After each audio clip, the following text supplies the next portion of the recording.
नमस्कार प्यारे बच्चों। 11.2 प्रश्नावली का अगला जो वीडियो है वो 4 महत्वपूर्ण प्रश्न इस वीडियो में है। तो आप पहला काम तो ये करिएगा कि वीडियो को बहुत अच्छे से और बहुत ढंग से देखिए, क्योंकि प्रश्न का हल करने का तरीका आपको यहाँ पर समझाया जाएगा। आइए अपन शुरुआत करते हैं प्रश्न संख्या 4 से। चौथा प्रश्न जो है वो आइए पढ़ते हैं कि एक गोलाकार गुब्बारे में हवा भरने पर उसकी त्रिज्या 7 सेंटीमीटर से 14 सेंटीमीटर हो जाती है। इन दोनों स्थितियों में गुब्बारे के पृष्ठीय क्षेत्रफलों का अनुपात ज्ञात कीजिए। यानी कि इस सवाल में हमें केवल और केवल अनुपात पूछा है। प्यारे बच्चों, जब दो परिस्थितियों में या दो चीजों में कंपेयर जब भी होते हैं तो वो सरलतम कंपैरिजन, सरलतम तुलना को हम अनुपात कहते हैं, और अनुपात की कोई इकाई नहीं होती है। यानी कि इस सवाल का जो उत्तर है वो आपके बिना इकाई के आएगा। आइए हम हल करते हैं, और ये किस तरह से हल होगा आइए देखते हैं।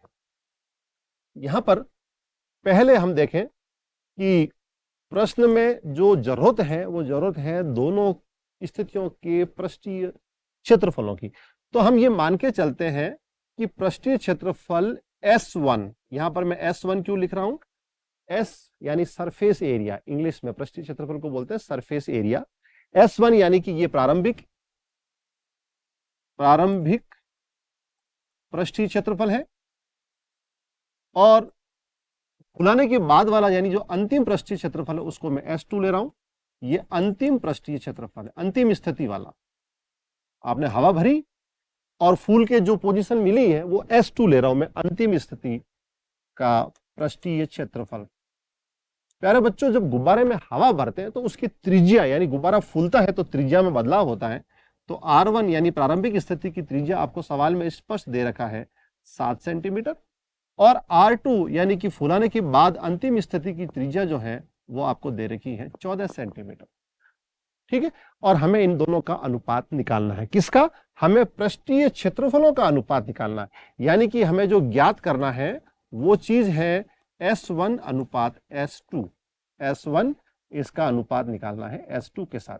प्यारे बच्चों, आपने छोटी क्लासेज में यानी 8वीं और 7वीं में पढ़ा होगा कि जो अनुपात है सरलतम रूप है उसको हम इस तरह से भिन्न संख्या में भी लिख सकते हैं। यानी आपको एक तरह से ज्ञात करना है S1 बटा S2। आइए हम शुरू करते हैं कि S1 बटा S2 कैसे ज्ञात करें। यहां लिखा हमने S1 बटा S2, यानी कि S1 यानी सरफेस एरिया प्रारंभिक और सरफेस एरिया अंतिम। चूंकि प्रारंभिक स्थिति और अंतिम स्थिति दोनों स्थितियों में जो आकृति है वो गोला ही है, तो दोनों ही बार सूत्र गोले का ही आएगा, और गोले का पृष्ठीय क्षेत्रफल का सूत्र होता है 4 पाई आर स्क्वायर। चूंकि प्रारंभिक स्थिति में हमने त्रिज्या R1 ली है तो ये 4 पाई R1 स्क्वायर हुआ, और बटा में अंतिम स्थिति में सूत्र बनेगा 4 पाई R2 स्क्वायर। प्यारे बच्चों, मैं आपको स्पेशली सजेस्ट कर रहा हूं कि शुरुआत आप इस तरह से फ्रैक्शन के फॉर्मेट में लाएं, यानी अंश बटा हर के फॉर्मेट में लाएं। इसका आपको सबसे बड़ा फायदा कि कई चीजें तो शुरुआत में ही कैंसिल हो जाएगी। कई बच्चे अक्सर क्या करते हैं कि प्रारंभिक स्थिति वाला जो गोला है उसका पृष्ठीय क्षेत्रफल ज्ञात करने में पूरी मेहनत लगाते हैं, अंतिम स्थिति वाला जो पृष्ठीय क्षेत्रफल है उसमें R रखेंगे, 22/7 पाई का मान रखेंगे, गणना करेंगे और फिर भाग देंगे। बजाय इसके आप सूत्र के रूप में ही इसको भाग के रूप में लिखिए, फ्रैक्शन के रूप में लिखिए, तो आपका सवाल काफी आसान हो जाएगा। अभी देखिए, आप ना तो आपको पाई का मान रखने की जरूरत पड़ेगी, ना आपको 4 से गुणा करना पड़ेगा, क्योंकि आपका 4 भी कट गया और ये पाई भी कट गया। यानी कि जो उत्तर आने वाला है वो सिर्फ और सिर्फ R1 और R2 पर निर्भर कर रहा है। तो इसको अपन लिखेंगे R1 बटा R2 का होल स्क्वायर, क्योंकि अलग अलग स्क्वायर है, इसका अपन सिंगल स्क्वायर लगा सकते हैं। अब आपको R1 और R2 का मान यहां पर सवाल में दे रखा है। R1 कितना है? 7 सेंटीमीटर, तो आप यहां पर 7 सेंटीमीटर लिखेंगे। R2 का मान दे रखा है आपको 14 सेंटीमीटर, तो आप 14 सेंटीमीटर रखेंगे और घात में 2 वैसा का वैसा लगाएंगे। प्यारे बच्चों, यहां पर क्या होगा, यहां पर आपके वापस ये संख्याओं के अंदर, इस ब्रैकेट के अंदर देखिए, सेंटीमीटर से सेंटीमीटर कट गया और 7 के पहाड़े से एक बार, 7 के पहाड़े से 2 बार। यानी कि आपकी जो भिन्न संख्या है वो सरलतम रूप में 1/2 और उसके ऊपर घात 2 आ गई, और आप घात 2 करेंगे तो 1 का वर्ग 1 और नीचे 2 का वर्ग 4। तो लास्ट में यानी अंतिम आपको जो अनुपात मिला वो मिला 1:4। ये आपका प्रश्न हल हो गया। ठीक है, यही आपके इस प्रश्न का उत्तर है। अब आप इस पूरी विधि को ढंग से देखिए। विधि में आपको यह समझ में आ रहा है कि यहां पर यानी कि अलग अलग गणना करने की बजाय सूत्रों से ही शुरुआत की जाए तो प्रश्न आपका काफी आसान हुआ। देखिए आपको न तो पाई रखना पड़ा, ना आपको 4 से गुणा करना पड़ा, सिर्फ एक सिस्टम से आप लिखते गए। जब अनुपात था तो आपने फ्रैक्शन यानी कि भिन्न संख्या लिखी, और जब ये भिन्न संख्या आई तो वापस आपने अनुपात लिखा, यानी कि इसका अनुपात क्या हो गया, 1:4। इसका अर्थ ये निकला कि गुब्बारा जब प्रारंभिक रूप में अगर उसका पृष्ठीय क्षेत्रफल 1 था तो फुलाने के बाद वो 4 गुना हो गया, यानी 4 हो गया। ठीक है, चलिए अपन अगला प्रश्न लेते हैं। अगला प्रश्न है प्रश्न संख्या 5। पीतल से बने एक अर्ध गोलाकार कटोरे का आंतरिक व्यास 10.5 सेंटीमीटर है। 16 रुपए प्रति 100 सेंटीमीटर स्क्वायर की दर से इसके आंतरिक पृष्ठ पर कलाई करने का व्यय ज्ञात करिए। यानी कि कटोरा जो है वो अर्ध गोलाकार आकृति है। चलिए अपन पहले अर्ध गोलाकार आकृति को अपन लेते हैं, यानी कि यहां से अर्ध आते हैं, त्रिविमीय आकृति है, ये अर्ध गोला उठाया, ये अर्ध गोलाकार आकृति मैंने यहां बना ली। ठीक है, अब इस अर्ध गोलाकार आकृति के अंदर आपको कलर करना है, अंदर की तरफ इसमें कलर होगा, और कलर होगा तो कलर का आपको खर्च दे रखा है 16 रुपए प्रति 100 सेंटीमीटर स्क्वायर, तो अपने को कुल खर्च निकालना है। ठीक है, अब यहां पर जैसा कि मैं हर प्रश्न में कहता हूं, प्यारे बच्चों प्रश्न को बड़ा गौर से देखा करें, प्रश्न में जानकारी काम की होती है, उनको लेना सीखें। अब यहां पर अपने को यह समझ में आ रहा है कि इसके आंतरिक व्यास दे रखा है, ये पॉइंट आपका नोट करने लायक हुआ, यानी कि आपको त्रिज्या नहीं दे रखी है। जल्दबाजी में आप क्या होता है, इसको 10.5 को त्रिज्या के रूप में ले लेते हैं, परंतु आप देखेंगे तो व्यास दे रखा है। तो अपना पहला काम होगा, हल में अपन सबसे पहले ही यही लिखेंगे कि हम यहाँ पर त्रिज्या निकालेंगे। कौन सी, आंतरिक त्रिज्या, यानी आंतरिक त्रिज्या जो है वो हुई व्यास का आधा, व्यास बटा 2। यहां पर आपको व्यास दे रखा है 10.5, इसको आपने 2 से भाग दिया तो 5.25 सेंटीमीटर, ये इस अर्धगोले की आंतरिक त्रिज्या आ गई, यानी ये यहां से लेके यहां तक की त्रिज्या है वो आपको 5.25 मिल गई। ठीक है, अब मिलने के बाद यहां पर अक्सर बच्चों में एक कंफ्यूजन होता है, बच्चों आप लोगों के अंदर भी हो सकता है कि सर हमें तो कुछ कहा ही नहीं, क्षेत्रफल निकालना है कि आयतन निकालना है, हम कैसे पता करें। ये पता करने के लिए आपको एक इकाई यहां पर पकड़नी पड़ेगी। ये देखिए आप, और इकाई दे रखी है ये सेंटीमीटर स्क्वायर। ये सेंटीमीटर स्क्वायर अपने आप आपको एक इशारा कर रहा है कि यहां पर क्षेत्रफल निकालिए। तो अब ये क्षेत्रफल भी अर्धगोले में 2 तरह के होते हैं। कैसा होता है, अर्धगोले में वक्र पृष्ठ और समतल सतह को मिलाते तो संपूर्ण पृष्ठ भी होता है। तो ये सवाल की मैकेनिज्म को आप पकड़ेंगे तो आपको समझ में आ रहा है कि कटोरा है, कटोरा अंदर से खाली होता है और आपको सिर्फ अंदर की तरफ ही इसको कलर करना है। ये केवल और केवल आंतरिक पृष्ठ पर आपको कलर करना है। तो आपको आंतरिक पृष्ठ दे रखा है, यानी संपूर्ण पृष्ठीय क्षेत्रफल नहीं लेना है। तो चलिए अब अपन शुरुआत करें। सारी चीजें क्लियर हो गई कि सूत्र जो है वो 2πr² लगेगा। तो अब हम देखते हैं कलाई योग्य क्षेत्रफल, कलाई योग्य क्षेत्रफल जो कि होगा अर्धगोले का वक्र पृष्ठीय क्षेत्रफल, जिसका की सूत्र है 2πr²। ठीक है, यानी कि ये मिला आपने को 2 गुणा 22/7 गुणा r का मान आपने रखा 5.25 और उसके ऊपर घात 2। यहां पर एक चीज मैं हमेशा कहता आया हूं और अभी भी कह रहा हूं, गणना में प्यारे बच्चों आप तभी उलझे कि जब आपको लगता हो कि मेरी इस स्टेप से उत्तर आने वाला है। अक्सर बच्चे यहां लिखने के बाद 5.25 की घात 2 लगा लेते हैं, गुणा करते हैं, 7 का भाग भी देते हैं और लास्ट में जाके संख्या बड़ा रूप ले लेती है। क्योंकि ये उत्तर नहीं है। उत्तर आपका क्या है, उत्तर आपको ये 16 रुपए प्रति 100 सेंटीमीटर स्क्वायर की दर से, यानी कि जब तक अपन इसको 16/100, प्यारे बच्चों प्रति का मतलब बटा होता है, तो 16/100 से जब तक अपन इस संख्या को गुणा नहीं करेंगे अपना उत्तर नहीं आएगा। तो आपको यहां पर इस कैलकुलेशन में नहीं फंसना है, केवल इसमें सेंटीमीटर स्क्वायर लिख के आप छोड़ दें कि ये कलाई योग्य क्षेत्रफल आ गया। अतः कलाई कराने का खर्च जो कि निकलेगा, इस पूरे ऊपर दिए हुए क्षेत्रफल को हम 16 रुपए प्रति 100 सेंटीमीटर स्क्वायर से गुणा करेंगे। क्योंकि घात 2 लगा हुआ है तो मैं 5.25 गुणा 5.25, यहां तक तो सिर्फ क्षेत्रफल था। इसको हमने 16 रुपए प्रति मतलब बटा और 100 सेंटीमीटर स्क्वायर लिखा। प्यारे बच्चों ऊपर भी आपके साथ इकाई सेंटीमीटर स्क्वायर है, ये रही सेंटीमीटर स्क्वायर, नीचे भी 100 सेंटीमीटर स्क्वायर हुआ। ऐसा लिखने की वजह से क्या हुआ, सेंटीमीटर स्क्वायर से सेंटीमीटर स्क्वायर कट गया और इकाई के रूप में केवल और केवल रुपए बच गया, और आपका उत्तर रुपए में ही आना चाहिए क्योंकि आप कलाई कराने का खर्च निकाल रहे हैं। ठीक है, अब देखते हैं अपन गणना को सरलतम रूप में कैसे लाए। हम यहाँ पर पॉइंट उड़ाते हैं तो बटा में आता है 100, यहाँ पर भी पॉइंट उड़ाएंगे तो बटा में आएगा 100। यहाँ पर आप गणना में जितनी संख्या आपकी कटती है अब सरलतम रूप में लाने की कोशिश करेंगे। मैं सबसे पहले 7 का पहाड़ा 1 बार, 7 का पहाड़ा 7 बार 49, पीछे बचा 3, 7 का पहाड़ा 5 बार 35, यानी 75/100 आ गया। यहां पर मैं 75 को 25 के पहाड़े से 3 बार काटा और 25 के पहाड़े से 100 को 4 बार काटा, और इस 4 ने क्या किया, इस 16 को 4 बार काट दिया। ठीक है, अब अपने पास और भी संख्याएं बची हैं जिनको हम काट सकते हैं, और उन संख्याओं में है 25 के पहाड़े से इसको काटा आपने 4 बार, और 25 के पहाड़े से आप 25 का पहाड़ा 2 बार 50, ठीक है, पीछे बचा 2 यानी 25, तो 25 का पहाड़ा 1 बार, और इस 4 से ये 4 कट गया। यानी कि आपको ऐसा लग रहा है कि सारी संख्या यही कटने वाली है, और धड़ाधड़ सारी संख्याएं आपकी कटती भी जा रही है।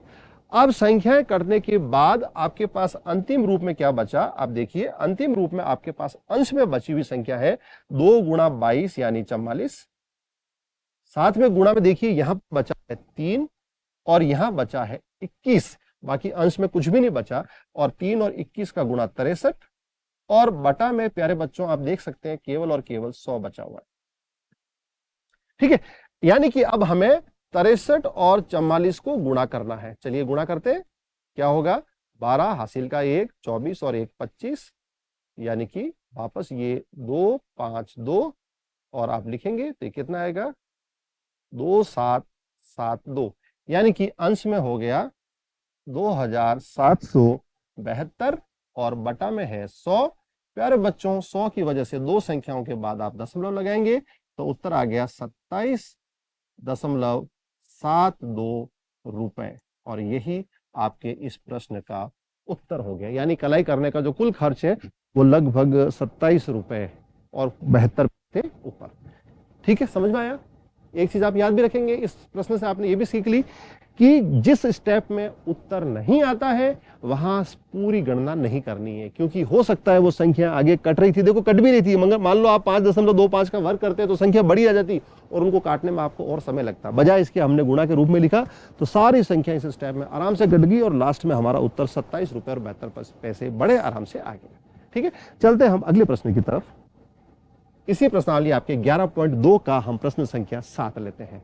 चंद्रमा का व्यास पृथ्वी के व्यास का लगभग 1/4 है, क्योंकि चंद्रमा की आकृति पृथ्वी से कम है और उसका व्यास पृथ्वी के व्यास का लगभग 1/4 है। इन दोनों के पृष्ठीय क्षेत्रफलों का अनुपात ज्ञात कीजिए। यहां मैं आपको वापस ये कहना चाहूंगा कि जब भी ये अनुपात वाले प्रश्न आते हैं तो इनको जब तक सरलतम रूप में चीजें नहीं आती है तब तक आप गणना न करें। चलिए हम शुरुआत करते हैं। इस प्रश्न का शुरू करने का मेरा जो ढंग है वो बिल्कुल डिफरेंट वे में कर रहा हूं, और आपको ये याद रखना है, बिल्कुल शॉर्टकट और कम से कम गणना में आपका उत्तर आने वाला है। पृष्ठीय क्षेत्रफलों का अनुपात। अब हम क्या करते हैं, पृष्ठीय क्षेत्रफल पिछले प्रश्न में हमने देखा था कि पृष्ठीय क्षेत्रफल हम यानी सरफेस एरिया को हम एस से लिखते हैं, तो मैं लिखता हूं, पहले नाम किसका है यहां पर, चंद्रमा का, तो पहले आपको एस एम लिखना पड़ेगा, यानी ये सरफेस एरिया ऑफ मून, यानी कि चंद्रमा का पृष्ठीय क्षेत्रफल, इसका अनुपात हमें निकालना है सरफेस एरिया ऑफ अर्थ यानी कि पृथ्वी के पृष्ठीय क्षेत्रफल के साथ, ये हमें निकालना है। चूंकि दोनों की आकृति गोलाकार है तो हम यहां गोले के सूत्र ही लगाएंगे। साथ ही साथ हमें यह पता है कि जो अनुपात लिखा होता है उस अनुपात को हम इस तरह से बटा में भी लिख सकते हैं। ठीक है, यहां पर सूत्र कौन सा काम आया, गोलाकार आकृति की वजह से आप सूत्र लिखेंगे यहां पर गोले का पृष्ठीय क्षेत्रफल, गोले का पृष्ठीय क्षेत्रफल जो कि होता है 4 पाई आर स्क्वायर। यहां मैंने कॉमन सूत्र लिखा है, जब आप इस सूत्र को पृथ्वी के लिए काम में लेंगे तो आर ई लिखेंगे यानी रेडियस ऑफ अर्थ, पृथ्वी की त्रिज्या, और जब इसको आप चंद्रमा के लिए लिखेंगे तो इसको हम आर एम लिखेंगे यानी कि रेडियस ऑफ मून। ठीक है, अब साथ ही साथ ये जब निकालेंगे हम तो ये अनुपात जो है, इस अनुपात को अब अपन सूत्रों के रूप में लिखते हैं। सरफेस एरिया ऑफ मून सूत्र बनेगा 4 pi radius of moon and then square, बटा में आप लिखेंगे वापस अर्थ के लिए तो 4 पाई रेडियस ऑफ, सॉरी वहां पर मून है, ये मून और यहां पर अर्थ, ये आपने लिखा। अब लिखने के बाद आप देखेंगे यहां पर क्या बचा, यहां बचा आर एम बटा आर ई और दोनों के ऊपर घात 2। ऐसा कैसे हुआ? क्योंकि आपके सूत्रों को अनुपात में लिखने का सबसे बड़ा फायदा हुआ 4 से 4 कट गया और पाई से पाई कट गया, ये गणना में शामिल ही नहीं होंगे। जब ये गणना में शामिल नहीं होंगे तो अपना उत्तर सिर्फ इस चीज से आने वाला है। अब इसको मैं परिणाम संख्या 1 लिख के छोड़ देता हूं, क्योंकि मुझे इनका अनुपात अभी तक नहीं पता है और मुझे इनका अनुपात निकालने के लिए प्रश्न की एक लाइन मैंने अभी तक काम में नहीं ली है, वो मैं अब लेने वाला हूं। और वो पहली लाइन है, चंद्रमा का व्यास पृथ्वी के व्यास का लगभग 1/4 है। यानी आपको दे रखा है, व्यास को इंग्लिश में बोलते हैं डायमीटर, डायमीटर ऑफ मून, इसका अनुपात डायमीटर ऑफ अर्थ के साथ आपको दे रखा है 1/4 यानी कि 1/4, ये आपको दे रखा है। तो अपन लिखेंगे ये दिया गया। अब इससे हम परिणाम संख्या 1 में जो आर एम बटा आर ई यानी कि रेडियस ऑफ मून बटा रेडियस ऑफ अर्थ जो निकालना है वो अपन यहां से निकालेंगे। चलिए इसको कैसे लिखेंगे? आपको पता है कि व्यास जो है वो त्रिज्या का दुगुना होता है, तो मैं डायमीटर ऑफ मून को लिख रहा हूं ट्वाइस रेडियस ऑफ मून, यानी चंद्रमा की त्रिज्या का दुगुना करने पर चंद्रमा का व्यास आता है। ठीक इसी तरह से पृथ्वी की त्रिज्या का दुगुना करने पर पृथ्वी का व्यास आता है और बराबर में इसके 1/4 प्यारे बच्चों लिखा हुआ है।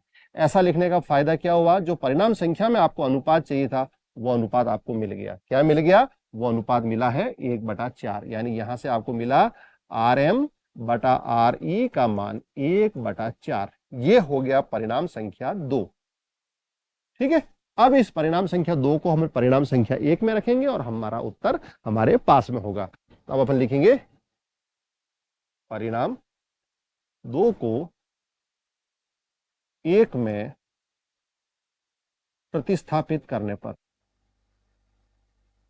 प्रतिस्थापित करने पर, ठीक है। प्रतिस्थापन के बाद अब यहां पर हमें मिल गया परिणाम 1 में क्या था, एस एम बटा एस ई बराबर, अब ये आर एम बटा आर ई का मान हो गया 1/4, तो आप यहां लिखेंगे 1/4 और उसके ऊपर घात 2, घात 2 की वजह से ये 1/16 हो गया। और प्यारे बच्चों आपको इन पृथ्वी और चंद्रमा की जो सरफेस एरिया है यानी उनका पृष्ठीय क्षेत्रफल है उसका अनुपात चंद्रमा पहले बोलने पर 1/16 के रूप में मिल गया।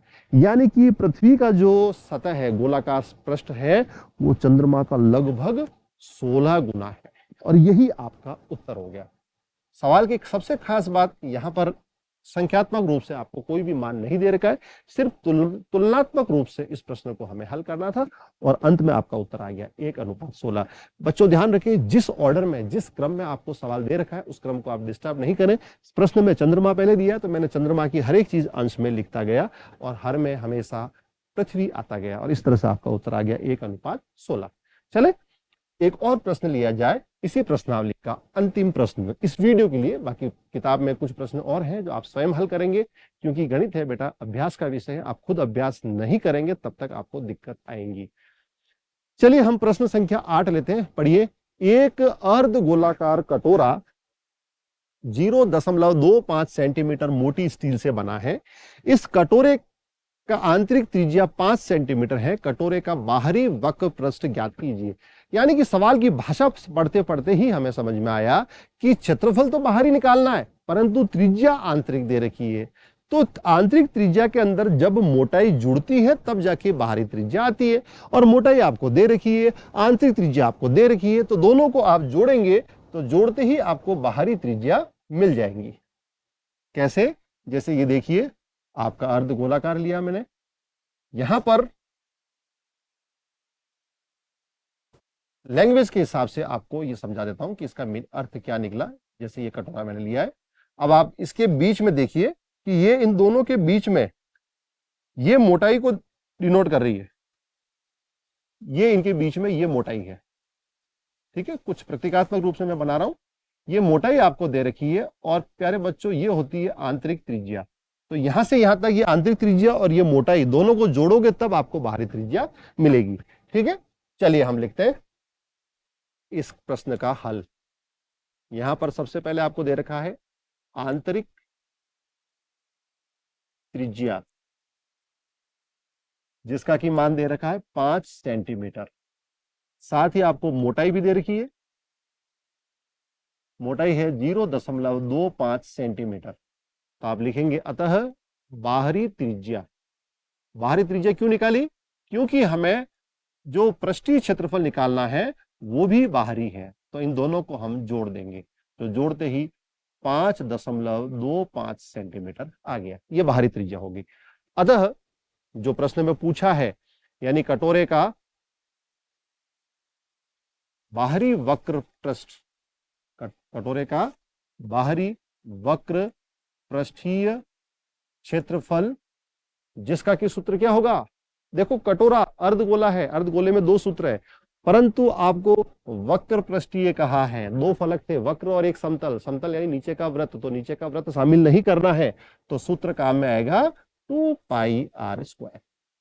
ठीक है, चलिए अब अपन यहां पर सारे जो गणना की चीजें हैं वो रख देते हैं। 2 गुणा पाई का मान 22/7 और त्रिज्या का मान हमने रखा 5.25, क्योंकि वर्ग है तो इसलिए हमने इसको 2 बार लिख दिया, और पीछे सेंटीमीटर स्क्वायर। वापस दशमलव की वजह से नीचे 100, यहां पर भी दशमलव की वजह से नीचे 100 आ गया, क्योंकि दशमलव के बाद में 2 अंक थे। अब गणना में जितनी चीजें हमारी कैंसिल हो रही हैं हम काट देते हैं। आप 25 के पाड़े से काटिए 100 को 4 बार, 25 के पाड़े से काटिए, ये 21 बार कटेगा। ठीक इसी तरह से यहां पर भी अगर आपको लगता है 25 के पाड़े से इसको काटें और आगे की गणना में भाग में नहीं जाएगा तो काटिए, अदरवाइज नीचे जब 100 लिखा या 1000 यानी शून्य वाली संख्याएं जो होती हैं तो दशमलव लगाने में बड़ी आसानी रहती है, इसलिए अपन अभी काटने में जल्दबाजी नहीं करेंगे।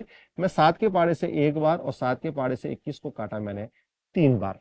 ठीक है, अब चूंकि मुझे 2 और 22 दिख रहे हैं इसलिए मेरा ये संख्या पूरी तरह से कट जाएगी, इसलिए मैं काट देता हूं। 25 के पाड़े से 4 बार, 25 के पाड़े से 21 बार, 25 दूना 50, पीछे बचा 2, 25 यानी 1 बार।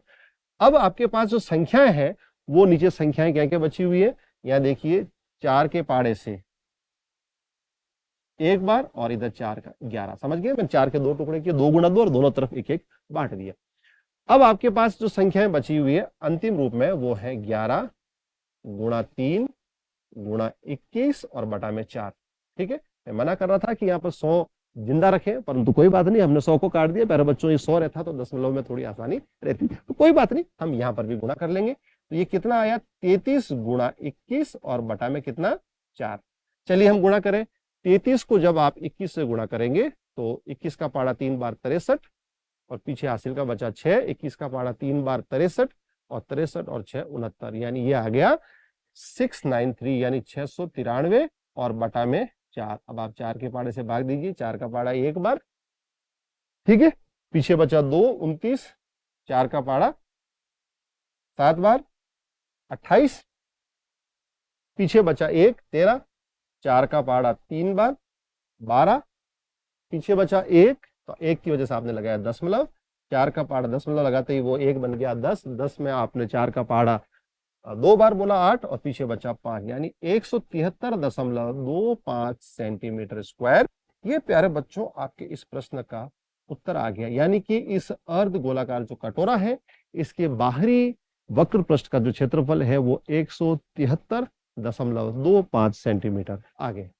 ठीक है, तो मेरा यही कहना है कि आप इन प्रश्नों की भाषा पे बड़ा गौर करिए। गणित है, गणित के जो शब्द अगर आपको समझ में नहीं आएंगे, क्योंकि शब्दों को आपको पहले तो पढ़ना है, पढ़ के समझना है और समझने के बाद सूत्र कौन सा लगाएंगे ये डिसीजन लेना है, और प्रश्न में और कौन कौन सी जानकारी दे रखी है उन जानकारी को भी आपको इकट्ठा करना है, तब आपको गणित पढ़ने में बड़ा ही मजा आएगा। तो मैं उम्मीद करता हूँ इस वीडियो के जो चारों प्रश्न आपको बताए हैं, चारों प्रश्न आपको अच्छे लगे होंगे।